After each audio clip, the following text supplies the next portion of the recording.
દુર્લભ સુધા જે કેવલ ગોપીજનો પામી શક્યા, એ સુધા આજે પણ સર્વોત્તમ સ્તોત્રના પાઠથી પ્રાપ્ત કરી શકાય. તો એની ચર્ચા આગળ કરીશું. અપ્રાકૃત શ્રી વલ્લભનું શ્રીઅંગ પ્રાકૃત ધર્માનાશ્રયમ અપ્રાકૃત નિખિલ ધર્મ રૂપમિતિ. અપ્રાકૃત ધર્મ રૂપ સહિત નિગમ પ્રતિપાદ્યમ વેદે પ્રતિપાદિત કરે, પણ વેદ પણ એ સ્વરૂપને જાણી નથી શક્યું. પ્રતિપાદન કર્યું પુરુષોત્તમ રૂપ સુધીનું, પણ ભગવાનનું એ વર્ણન કરતા કરતા નેતિ નેતિ નેતિ કહી વેદ પણ અટકી ગયા. વલ્લભ સ્વરૂપને જાણી નથી શક્યા, એને પ્રગટ રૂપે ગાઈ નથી શક્યા. અને એટલા માટે ગુસાઈજીએ તો એ ગાયું છે જે વેદ પણ નથી ગાઈ શક્યા. એ મંત્રો પ્રગટ કર્યા છે કે જે વેદ પણ નથી ગાઈ શક્યા, ઋષિઓ પણ નથી જોઈ શક્યા. એની વાત આગળ આવશે. ઋષિ અગ્નિ કુમારસ્તુ ત્યારે ચર્ચા કરીશું કે ઋષિઓ પણ જે ન જોઈ શક્યા એ મંત્રો ગુસાઈજીએ જોયા છે. એવી દુર્લભ સુધાને શ્રી ગુસાઈજીએ પ્રગટ કરી છે મહાપ્રભુજીના 108 નામ દ્વારા. નિગમ પ્રતિપાદ્યમ યત્તત શુદ્ધમ, શુદ્ધ એટલે કે આનંદ રૂપ. આપનું સ્વરૂપ આનંદ રૂપ છે, રસમય છે. એવું સ્વરૂપ, શુદ્ધ સ્વરૂપ. સાકૃતિ સ્તૌમી, એવા સાકાર સ્વરૂપની હું સ્તુતિ કરું છું. કારણ કે જીવ સ્તુતિથી અધિક કરી પણ શું શકે, નમનથી અધિક કરી પણ શું શકે. બે જ વસ્તુ કરી શકાય, કા નમન કા સ્તુતિ ગાન. અને એટલા માટે મંગલાચરણ કર્યું છે અને સ્તુતિ કરું છું એમ કરીને ગુસાઈજીએ બીજો શ્લોક અને બીજા શ્લોકમાં વીર્ય ગુણ બતાવતા કહ્યું. કારણ બુદ્ધિમાનો પણ જે ન કરી શક્યા, જેને ન જાણી શક્યા, એ પ્રગટ કરવા માટે, જે મોટા મોટા ઋષિઓ જે જાણી ન શક્યા, એ પ્રગટ કરવા માટે શ્રી વલ્લભ પધાર્યા છે. આજ એમનું વીર્ય ગુણ છે.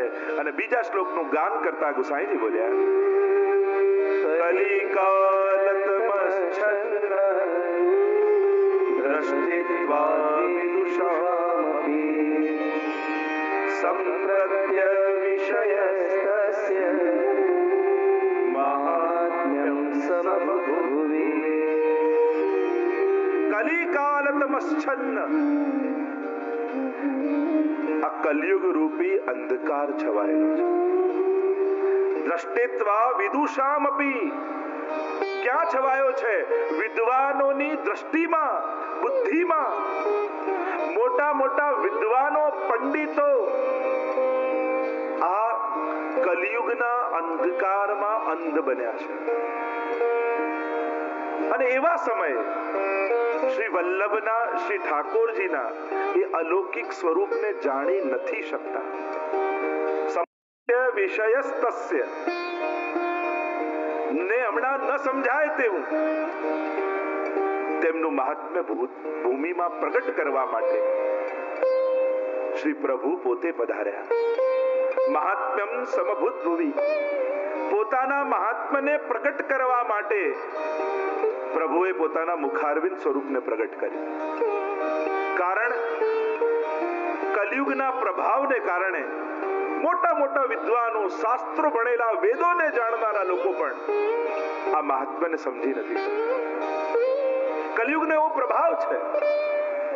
એટલા માટે વલ્લભ સાખીમાં હરિરાયજી કહે છે, કલિયુગ में सब धर्म के द्वारे रोके आए, श्री वल्लभ खिड़की प्रेम की निकस जाए सो जाए. આ કલિયુગે બધા દ્વારો બંધ કરી દીધા છે.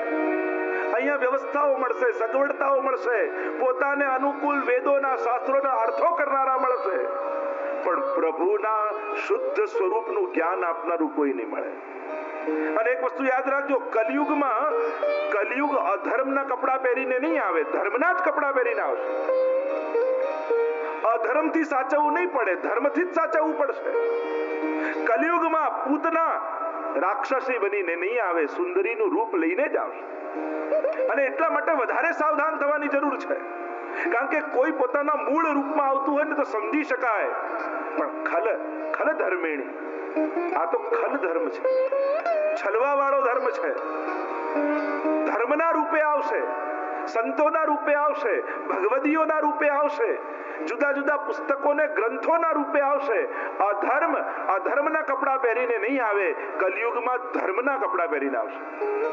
અને એટલા માટે કરતી વખતે એમ લાગશે કે હું ધર્મ કરું છું, પણ અજાણતામાં અધર્મ થતો હશે.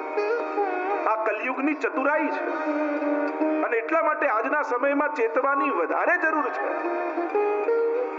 કોઈ મહાપ્રભુજીનું નામ લેતું હોય, કોઈ શ્રીનાથજીનું નામ લેતું હોય એટલે કઈ બહુ રાજી નહીં થઈ જવું. જોવું કે શ્રીનાથજીનું નામ એટલા માટે નથી લેતો ને કે તમે એની પાસે જાઓ, કે ખરેખર એને શ્રીનાથજીમાં શ્રદ્ધા છે. એટલે કોઈ પણ શ્રીનાથજી કે મહાપ્રભુજી બોલે એટલે આપણે ખુશ થઈ જઈએ, એ ભલે આમ કરે પણ શ્રીનાથજીનું નામ બોલે. પણ એ શ્રીનાથજીનું નામ તમને આકર્ષિત કરવા માટે તો નથી લેતો, કે ખરેખર ઈચ્છે છે કે તમે શ્રીનાથજીને ભજો, એ ખરેખર ઈચ્છે છે કે મહાપ્રભુજીની આજ્ઞામાં તમે રહો? ના, એ એટલા માટે શ્રીનાથજીને મહાપ્રભુજીના નામ લે છે કે તમે એની પાસે જાઓ. આજના સમયમાં ભગવાનના નામે છેતનારા ઘણા મળશે, અને એટલા માટે ચેતવાની જરૂર છે. આ કલયુગ ખલ ધર્મિણી છે, છેતરનારો છે, અને એટલા માટે સાવધાન થવાની જરૂર છે. અરે ગંગાજીનું જલ હોય પણ એઠા પાત્રમાં હોય તો એ છોવાઈ જાય છે. એમ મહાપ્રભુજી, શ્રીનાથજી, યમુનાજીના નામ પણ કોના મુખે સાંભળવા, એના વિવેકની હવે જરૂર છે. એને પોતાને શ્રદ્ધા ખરી, એને પોતાને નિષ્ઠા ખરી, એ પોતે ભગવત સેવા કરે છે, એ પોતે મહાપ્રભુજીની આજ્ઞામાં રહે છે. અને જો નથી રહેતો, એને પોતાને શ્રદ્ધા નથી, તો એના મુખે આમનું નામ પણ સાંભળવું ત્યાજ્ય છે, નિષેધ છે. કારણ એ નામ એટલા માટે લે છે કે તમે આકર્ષિત થાઓ. ભોળો વૈષ્ણવ મહાપ્રભુજીનું નામ સાંભળીને દોડતો જાય, પણ એ કેવલ મહાપ્રભુજીનું નામ તો તમને બોલાવવા માટે હોય, અને પછી તમારો માર્ગ બદલાઈ જાય.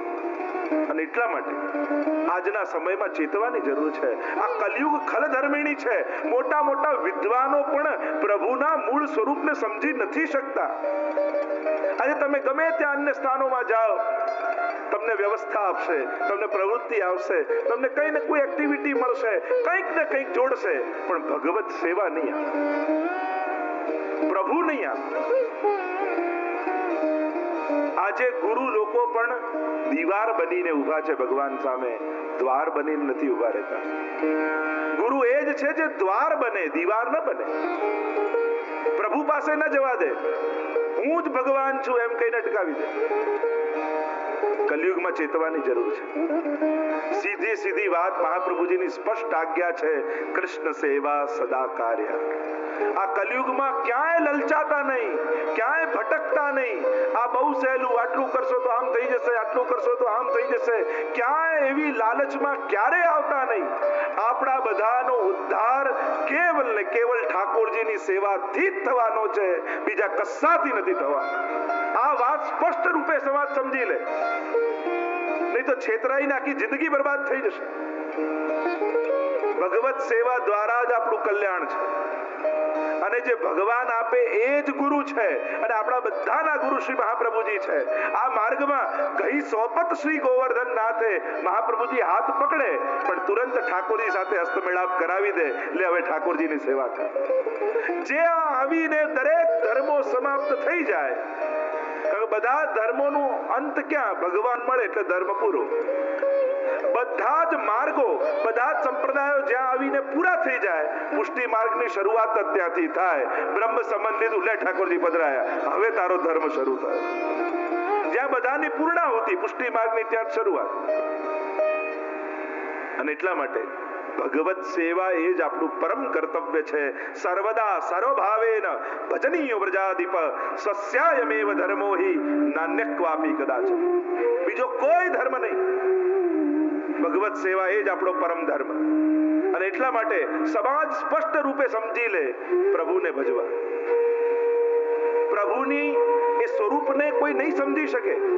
આજે મોટા મોટા ભણેલા લોકો, વિદ્વાન લોકો પુસ્તકો લખે, કૃષ્ણ તો કોઈ મહાન વ્યક્તિ હતા, મહાપુરુષ હતા, આપણને સમજાવવા માટે ભગવાન બનાયા, અને આમ કરી કરી ભગવાનને એક સાધારણ મનુષ્ય રૂપે ચિતરવાની આજે સમાજ કોશિશ કરી રહ્યો છે. કારણ કે મૂળ ધર્મ ગ્રંથોનું અધ્યયન નથી, કેવલ પોતાની કલ્પનાઓને પોતાના વિચારોમાં કૃષ્ણને બાંધવાનો પ્રયાસ આજે મોટા મોટા સાહિત્યકારો કરે છે. પણ એની સમજ કેટલી, એની દ્રષ્ટિ કેટલી, એ ભગવત્તાને કેમ ન સમજી શકે? આ કારણ કલયુગનો પ્રભાવ.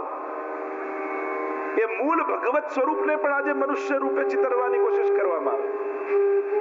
જુદા જુદા ભજનો લખાય ને, આમ લોકો ચળવળો કરે કે સીતાજીને રામે આમ કર્યું, વનમાં મોકલ્યા. અરે સીતાજીને પૂછો, એમને કોઈ વાંધો છે? સીતાજી કે ના, મને જરાય વાંધો નથી. પણ નારી ઉત્થાન જેણે બીડું ઝડપ્યા છે, બધા સીતાજીનો પક્ષ લઈ લડત લડવા આવે. અરે આ બધા અલૌકિક ગ્રંથો છે, એમને લૌકિક અર્થઘટનોમાં ન બાંધો. આ બધા સમાધિ ભાષાના ગ્રંથો જ્યારે છે, એને લૌકિક બુદ્ધિથી મૂલ્યાંકન કરશો તો એના લૌકિક અર્થો જ પ્રગટ થશે.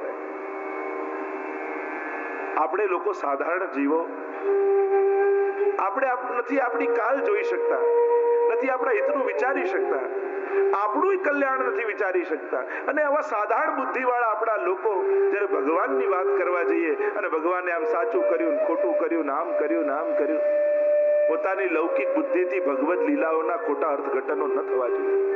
આ તો આપણે હિન્દુ સમાજ જ એવો છે કે બધું ચલાવી લે છે. આજે અન્ય ધર્મોનું કોઈ કાર્ટૂન પણ બનાવી દે ને તોય આખી દુનિયામાં ચળવળ જાગી જાય છે.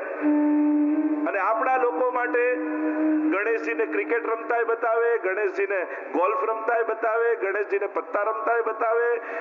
કેટલા જાતથી આપણા દેવી દેવતાઓનું આપણે કેટલું મૂલ્યાંકન ઘટાડી રહ્યા છે, આપણે જ વિચારવાનું છે. બાળકોને સમજાય, યુવાનોને સમજાય, એમ કરી કરીને સહેલું શાસ્ત્ર બનાવવાની જગ્યાએ છીછરું બનાવતા જઈએ છીએ. સહેલું સમજાય એવું બનાવો, એનું ના નથી, પણ ક્યાંક એ છીછરું ન બની જાય એનો વિવેક હંમેશા રાખો.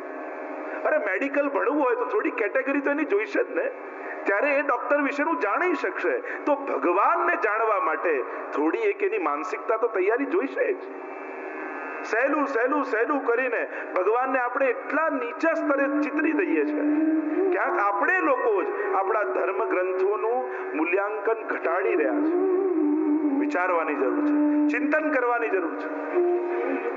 શ્રી ગુસાઈજી પ્રભુ ચરણ કહે, આ કલયુગમાં એવો અંધકાર અજ્ઞાનનો છવાયો છે કે મોટા મોટા વિદ્વાનોની દૃષ્ટિ પણ અંધ બની છે.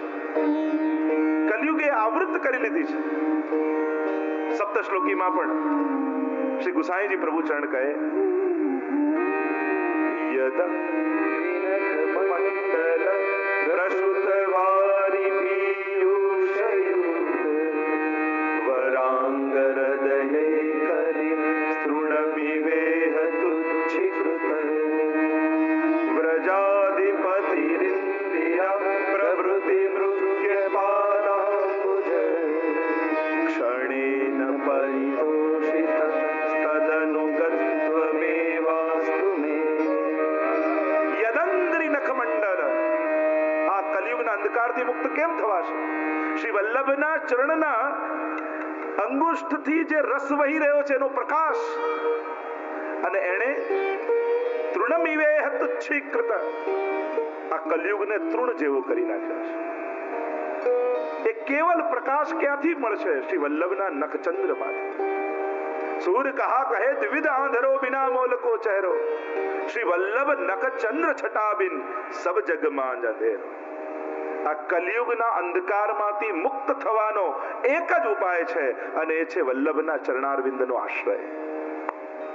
અઘોગ તમસાવૃતમ કલિ ભુજંગ માસાદિતમ. કલયુગ રૂપી ભુજંગે ગ્રાસ કર્યો છે. અઘોગ તમસાવૃતમ કલિ ભુજંગ માસાદિતમ જગત વિષય સાગરે પતિતમ સ્વધર્મે રતમ યદીક્ષણ સુધાનિધિ સમુદિતોનુકંપાપુરા અમૃત્યુમકરુક્ષણ અર્ણમ